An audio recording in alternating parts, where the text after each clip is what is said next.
सूरज brother start कीजिएगा। और सबको जय मसीह की। ले हम वचन में जाने से पहले हम प्रार्थना करेंगे। देश और शक्तिमान परमेश्वर प्रभु यीशु मसीह, हम आपका धन्यवाद करते हैं प्रभु, जो आपने सुंदर समय दिया है और आज का सुबह का पहला दिखा है प्रभु, हम लोग को जीवित रखा है ताकि हम आपकी उपस्थिति परमेश्वर इस जूम के माध्यम से परमेश्वर यहाँ पर इकट्ठा हो सके और आपके वचनों के द्वारा आपके आशीष में हम सहभागी हो सके। प्रभु आपकी अनुग्रह और दया प्रेम हम पर बना रहता है, इसलिए हम आपका धन्यवाद करते हैं प्रभु। और आज पूरे दिन परमेश्वर हम लोग को आशीषित में भेजे, इसलिए धन्यवाद करते हैं परमेश्वर। आपने हमारी प्रार्थना सुना, से धन्यवाद के साथ प्रार्थना प्रभु यीशु मसीह के नाम से मांगते हैं, आमीन। फिर से सबको एक बार जय मसीह की। आज हम देखेंगे यिर्मयाह उसका 11वां अध्याय 1 से लेकर 30 पद तक। इस यिर्मयाह के 11 अध्याय में परमेश्वर के वाचा के विषय में, जो परमेश्वर ने वाचा उन लोगों के लिए दिया था, जो अपने लोगों के दिया था, उन लोगों ने उसके विपरीत जाते हैं और उस वाचा को तोड़ देते हैं। उसके विषय में परमेश्वर जब जब भी हम देखते हैं कि परमेश्वर के बातों को परमेश्वर के लोगों ने जब जब तोड़ा, परमेश्वर ने अपने एक दास के द्वारा, अपने भविष्यद्वक्ता के द्वारा उनसे बतलाता है, अपनी बातों को वहां पर प्रस्तुत करते हैं। ये यहाँ पर हम देखते हैं पहले में यहोवा का यह वचन यिर्मयाह के पास पहुंचा, इस वाचा के विषय सुनो और यहूदा के पुरुषों और यरूशलेम के रहने वालों से कहो, उनसे कहो कि इज़राइल का परमेश्वर यहोवा कहता है, श्रापित है वह मनुष्य जो इस वाचा के वचन न माने।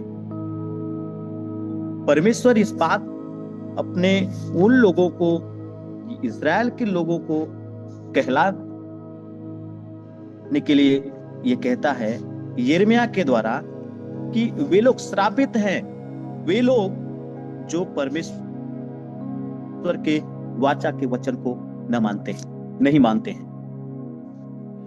अब परमेश्वर इनसे इसलिए कहलाने के लिए कहते हैं, इसलिए उन लोग को चिताने के लिए कहते हैं ताकि वे इस तरीके से कार्य कर रहे हैं। हमेशा जब जब हम देखते हैं हर एक जगहों पे, चाहे वो नीनवे नगर हो, चाहे वो मिस्र हो, चाहे वो इज़राइल हो, हमेशा जहां जहां पर भी ऐसी काम लोग गलतियां करने के लिए कर रहे थे, वहां पर परमेश्वर अपने दास के द्वारा, अपने भविष्यद्वक्ता के द्वारा उनको ये संदेश दिलाता है वे लोग ऐसे कार्य कर रहे हैं। और परमेश्वर यहाँ पर बताते कि वे लोग श्रापित हैं, और वो हर एक लोग श्रापित है जो परमेश्वर के वाचा को नहीं मानते, जो परमेश्वर के वचनों को नहीं मानते।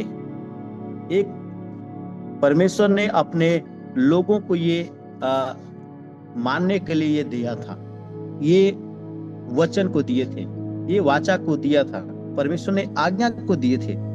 इसमें हम और आगे देखेंगे, जिसे मैंने तुम्हारे पुरखाओं के साथ लोहों की भट्टी अर्थात मिस्र देश में से निकालने के समय यह कह के बांधी थी कि मेरी सुनो और जितनी आज्ञा मैं तुम्हें देता हूं उन सबों का पालन करो, इससे तुम मेरी प्रजा ठहरोगे और मैं तुम्हारा परमेश्वर ठहरूंगा। और जो शपथ मैंने तुम्हारे पितरों से खाई थी कि जिस देश में दूध और मधु की धाराएं बहती हैं, उसे मैं तुमको दूंगा, उसे पूरी करूंगा।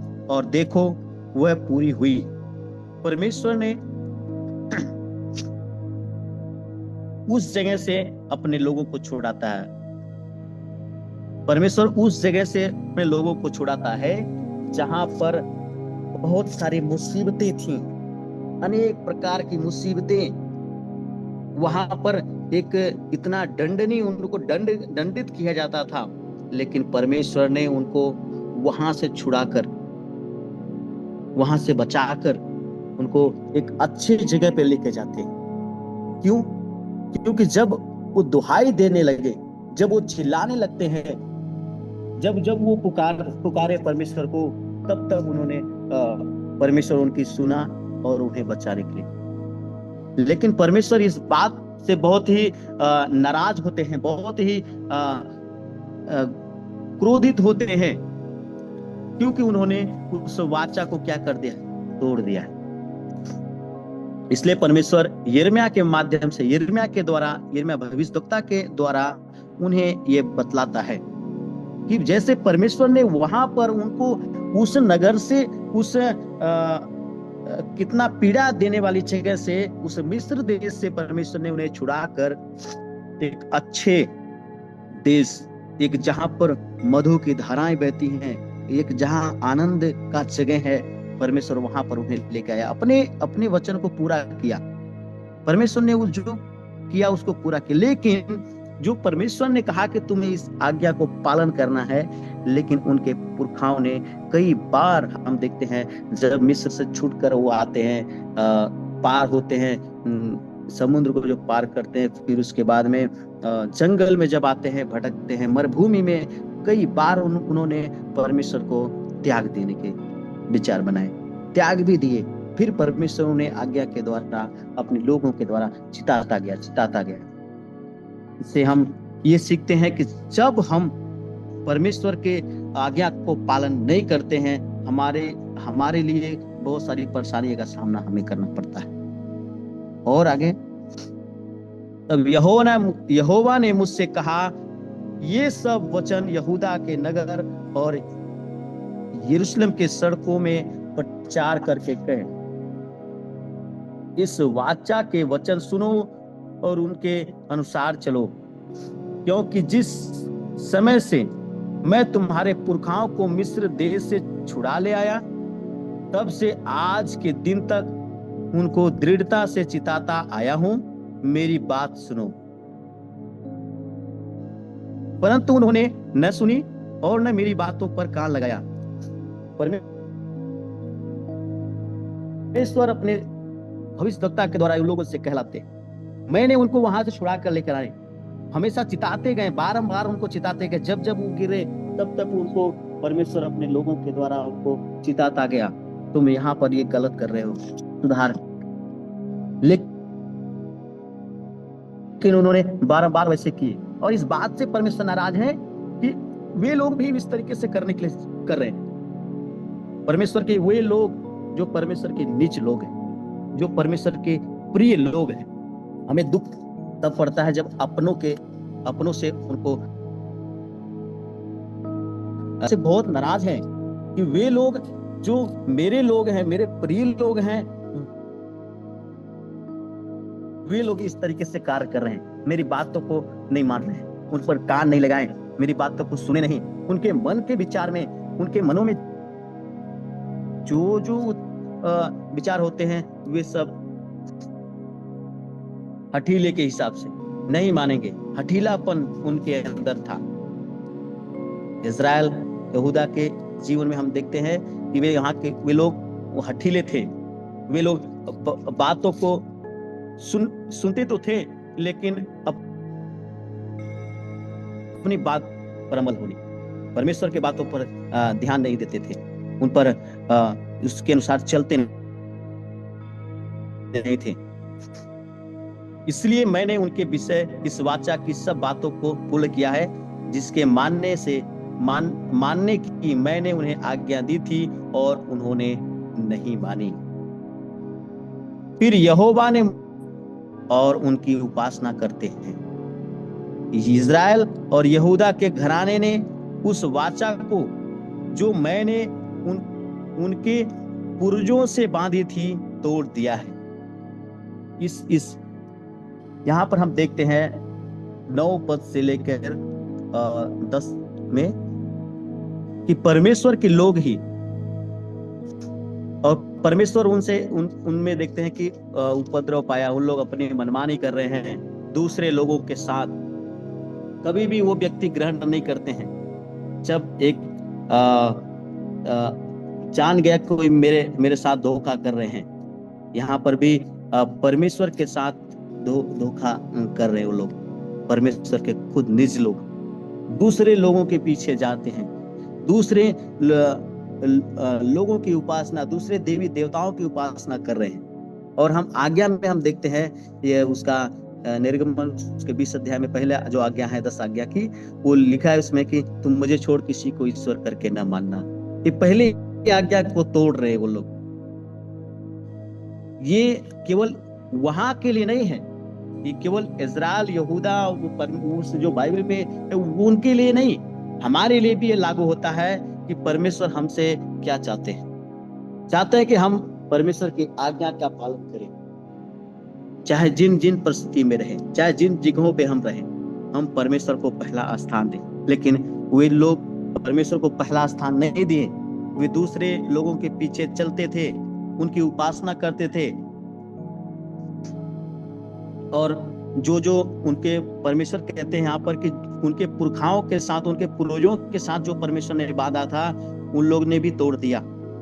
इसलिए हम देखते हैं कि वहां से कितने लोग मिस्र देश से निकले थे, लेकिन जो उनके पूर्वज जितने लोग मिस्र से निकले थे वे सब रास्ते में ही नष्ट हो गए, मर गए। लेकिन उनके बेटे और बेटियां फिर उस जगह परमेश्वर ने जहां पर वादा किया था वहां पर उनके नाती पोते बेटे पहुंचे। लेकिन जो लोग वहां से निकले थे उनमें से केवल 2 ही लोग उस जगह पे पहुंचे। इस बात को परमेश्वर अपने लोगों के द्वारा बताता है कि वे लोग क्यों, कैसे ही उन्होंने परमेश्वर के वाचा को तोड़ते गए, परमेश्वर के बातों को अनसुनी करते गए, परमेश्वर के आज्ञा का पालन नहीं किया, इसके वजह से वे लोग नष्ट होते गए। लेकिन परमेश्वर अभी, और हम जब आगे देखते हैं कि इसलिए यहोवा यूं कहता है, देख मैं उन पर ऐसी विपत्तियां डालने पर हूं जिससे वे बच न सकेंगे, और चाहे वे मेरी दुहाई दें तो भी मैं उनकी नहीं सुनूंगा। इस बात को परमेश्वर वहां पर बता रहे हैं। अब मैं नहीं सुनने जा रहा हूं। एक समय ऐसा है मेरे प्रियो, अभी भी हम लोग के पास समय है। अभी भी हम लोग जब भी कलेशियाओं में, गांवों में, नगरों में जब जाते हैं, लोगों से मिलने के लिए जाते हैं, हम ये चिताते हैं अभी भी हमारे पास समय है।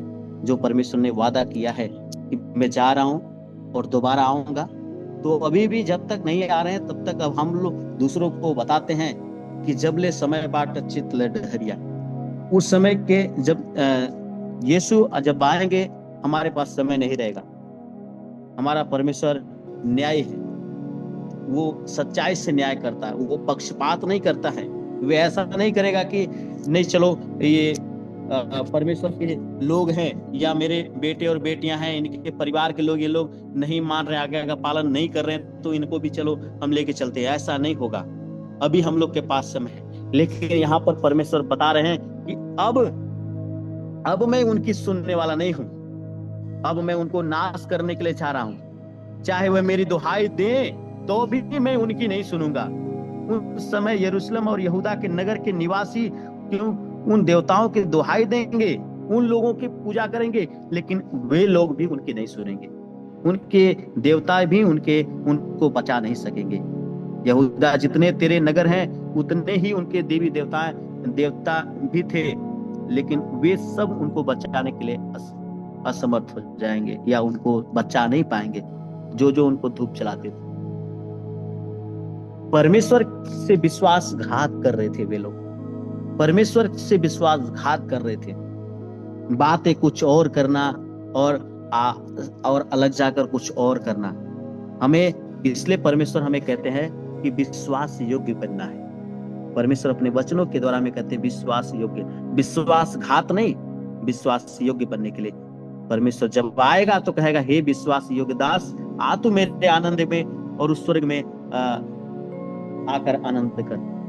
तो हमें विश्वास योग्य बनना है। यहाँ पर हम और आगे जब हम देखते हैं, वे परमेश्वर कहते हैं यिर्मयाह से कि सुन यिर्मयाह, जहां तक तेरी बात है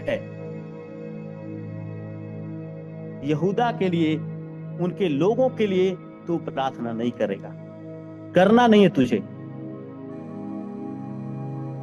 वो जानते थे, परमेश्वर जानते थे कि वे एक परमेश्वर के लोगों का स्वभाव है, जैसे हम लोग ने 9 पद में देखे हैं, 9 अध्याय में, कि एक दुखद होता है जब भी एक परमेश्वर के लोग होते हैं, वे दूसरों के लिए, दूसरों के उनकी परेशानियों में, या जब वो लोग चिल्लाते हैं, वो लोग समस्याएं में पड़ते हैं, तो खुशी नहीं होती है बल्कि दुख होता है।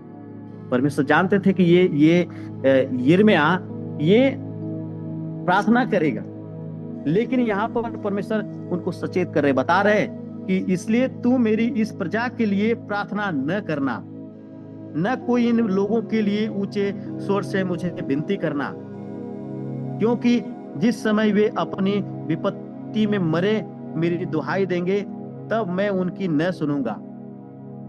क्योंकि परमेश्वर उस समय नाश करने के लिए चाह रहा है, अब वो उनकी सुनने के लिए नहीं। मेरी प्रिया, 15 पद में लिखा, मेरी प्रिया को मेरे घर में क्या काम है। अब उनका मेरा कोई जरूरत नहीं है, क्योंकि उन्होंने मुझे त्याग दिया है। जो मेरे प्रिय थे, जिससे मैं एक लगाव रखता था, वे मेरे साथ विश्वासघात किए हैं। यिर्मयाह, अब तू उनके लिए प्रार्थना नहीं करेगा, अब तू उनके लिए इतना चिंता नहीं करेगा। मैं उनको उनकी सुनने के लिए मैं नहीं चाहता हूं। लोग अब कष्ट उठाएंगे और तब वे मुझे सहायता के लिए मुझसे पुकारेंगे, लेकिन परमेश्वर कहता है कि फिर मैं उन लोगों की मैं सुनने के लिए नहीं जाऊंगा, क्योंकि मेरे प्रिय लोग जो मेरे घर में, अब मेरे घर में क्यों रहेंगे वो लोग जो मुझसे विश्वासघात कर दिए। हम एक इंसान भी हम देखते हैं कि जो जब कोई विश्वासघात कर देता है, कोई घर में रहने के लिए नहीं चाहता कि उनको घर में रहने दे, भगा देते हैं लोग कि तूने मेरे साथ विश्वासघात किया है, बहुत से बुरे काम किए हैं। यहूदा, क्या तुम सोचते हो कि तुम्हारे बलि चढ़ाने से, तुम्हारे अब चिल्लाने से, तुम अब भेंट चढ़ाओगे तो क्या मैं तुम्हें बचा लूंगा? क्या तुम बच जाओगे ऐसा करके? परमेश्वर कहते हैं नहीं, अब तुम ऐसा करोगे भी तो तुम बच नहीं पाओगे। यहोवा ने तुम्हें एक नाम दिया था, तुम्हें एक हरा भरा किया था, लेकिन अब परमेश्वर तुम्हें हरा भरा करने के लिए नहीं चाहता, अब तुम्हें वो नाश करने के लिए चाहता है। 6-16 पद में, यहोवा ने तुमको हरा मनोहर सुंदर फल वाला जैतून तो कहा था। एक अच्छा एक पहचान परमेश्वर के द्वारा मिला, एक मनोहरता, एक सुंदरता उनको मिली थी, एक फल वाला मिला था, लेकिन उनके आज्ञा न मानने के कारण परमेश्वर ये बहुत बड़ा निर्णय। अगर हम लोग के अंदर भी कभी ऐसा हम काम, परमेश्वर हमें जो चुना है, एक अपनी पहचान दिया है, तो परमेश्वर हमसे एक अपेक्षा करते हैं कि मेरा बेटा, मेरे दास, मेरे बेटा और बेटियां एक फलवंत होंगे। लेकिन क्या परमेश्वर वे उस परिस्थिति तक आ जाएंगे कि हम पर आएंगे, देखेंगे और हम फल नहीं मिलेंगे? फल न आने का कारण हम लोग ने फास्टिंग प्रेयर में भी देखा कि फल न आने का कारण ये है हमारी जड़ मजबूत ना होना, हमारे अंदर कमी, अंदरूनी कमी है, बाहरी नहीं, अंदरूनी कमी जो परमेश्वर के साथ सीधा लगाव रखती है। आज्ञा मानना, व्यक्तिगत प्रार्थना, परमेश्वर के वचन के साथ संगति करना, ये हमारे अंदर नहीं होने के कारण हम फलवंत नहीं होते हैं। शायद वो परमेश्वर के आज्ञा का पालन करते तो इतना बड़ा निर्णय परमेश्वर नहीं देने के लिए चाहता। और हम आगे देखेंगे, परंतु उसने बड़े हुल्लड़ के शब्द होते ही उसने आग लगाई और उनकी डालियां तोड़ डाली है। सेनाओं का यहोवा जिसने तुझे लगाया हुआ तुझ पर विपत्ति डालने के लिए कहा है, उनका कारण इस्राएल और यहूदा के घराने की यह बुराई है कि उन्होंने मुझे रिस दिलाने के लिए बाल के निमित्त धूप जलाया है। रिस दिला रहे थे उनको।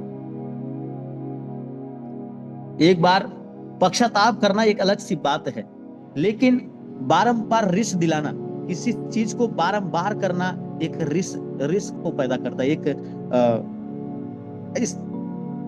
न करने के लिए वो जागृत कर देते हैं कि नहीं, तुम ऐसा ही मैं ऐसा ही करूंगा, मैं ऐसा ही करूंगा।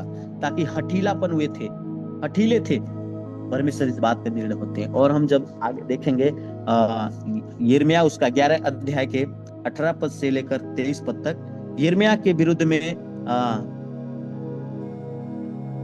कुछ लोग षड्यंत्र रचते हैं, विरुद्ध में उसकी योजनाएं बनाते हैं। अनातोत के लोग उसके प्राण के लिए योजना, प्राण लेने के लिए योजना बनाते हैं कि हम इसको नाश कर देंगे। और हम समय इसमें देखेंगे, यहोवा ने मुझे बताया और यह बात मुझे मालूम हो गई, क्योंकि यहोवा ने उनकी युक्तियां मुझ पर प्रकट की हैं। ये परमेश्वर अपने भविष्यवक्ता को वो प्रकट करा देता है कि क्या होने वाला है, क्या होने के लिए जा रहा है। ये भविष्यवक्ता होने से पहले उनको पता है कि लोग मेरे विषय में क्या कर रहे हैं। मैं वो वध होने वाले भेड़ के बच्चे के समान अनजान था, लेकिन मैं न जानता था कि वे लोग मेरी हानि युक्तियां यह कर रहे हैं कि आओ हम उसको नष्ट कर दें, यिर्मयाह को नष्ट करने के लिए। लेकिन परमेश्वर इस बात को जब हम आगे पढ़ते हैं, परमेश्वर बताते हैं कि उनके जवानों को युद्ध में और उनके बेटे और बेटियों को भूख में नाश करने के लिए जाएंगे। क्यों?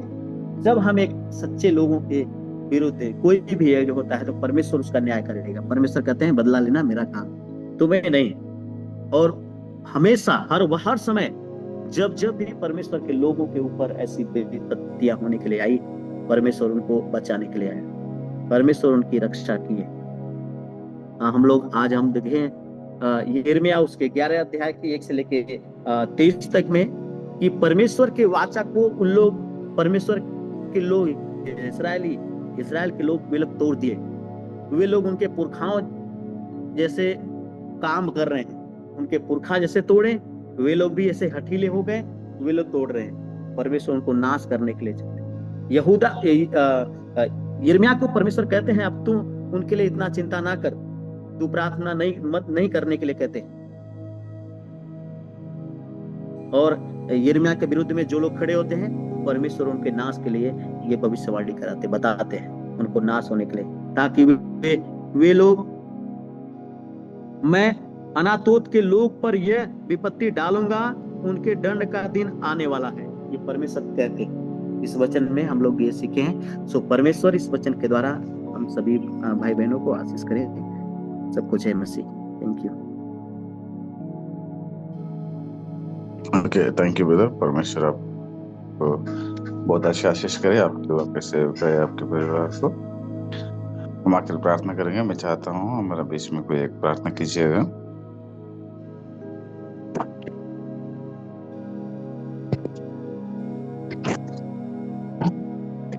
के विराजमान धन्य पिता परमेश्वर, पिता को बहुत बहुत धन्यवाद करते हैं। परमेश्वर पिता आपने हमें संभाला और बचाया, इसके लिए धन्यवाद राजा। सच्ची पिता परमेश्वर, आपके संगति में जब हम नहीं रहते प्रभु जी, तो हमारे जीवन बहुत पाप से जीते पिता परमेश्वर। तो आपने हमें संभाला, एक रात का अच्छा नींद दिया पिता, इसके लिए धन्यवाद राजा परमेश्वर। बहुत सारे लोग हैं प्रभु जी कि आज बिस्तर पे पड़ते ही मौत हो गया पिता परमेश्वर। आज बहुत सारे लोग पिता परमेश्वर जो हॉस्पिटल में एडमिट है परमेश्वर पिता, आपने हमें बचाया और सही सलामत रखा प्रभु जी, इसके लिए बहुत बहुत धन्यवाद करते हैं प्रभु जी। परमेश्वर हम प्रार्थना करते हैं जो भाई मैसेज दिए पिता, उन्हें भी आप आशीष करना और मदद करना प्रभु जी, इसी रीति से आगे बढ़ सके परमेश्वर। हम प्रार्थना करते हैं इस ग्रुप में जितने भाई जितने बहन जुड़े पिता, उन सभी को तू आशीष करना। जो भाई जो बहन नहीं जुड़े पिता, उन्हें भी तू आशीष करना पिता। आपको बहुत बहुत धन्यवाद के साथ हमारे उद्धार करता है प्रभु यीशु के नाम मांगते हैं, आमीन। हे मेरे मन यहोवा को धन्य कह, जो कुछ मुझ में है उसके पवित्र नाम को धन्य कहे। हे मेरे मन यहोवा को धन्य कहे, उसके किसी उपकार को ना भूल।